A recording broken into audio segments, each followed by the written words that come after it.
प्रॅक्टिसशिवाय गायन नाही, पुस्तक उचकल्याशिवाय कीर्तन नाही, नम्रतेशिवाय लक्ष्मी नाही, लिहितेशिवाय व्यापार नाही, आणि कष्टाशिवाय 2 टाइम भाकर नाही. हे सूत्र आहे. अभ्यासापेक्षा श्रेष्ठ ज्ञान आहे. ओवी जरा किचकट आहे.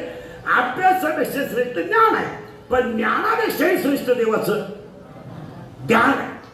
पण ही ओवी 12व्या अध्यायातली आहे, पण ह्या ओवीला 10व्या अध्यायातली ओवी थोडी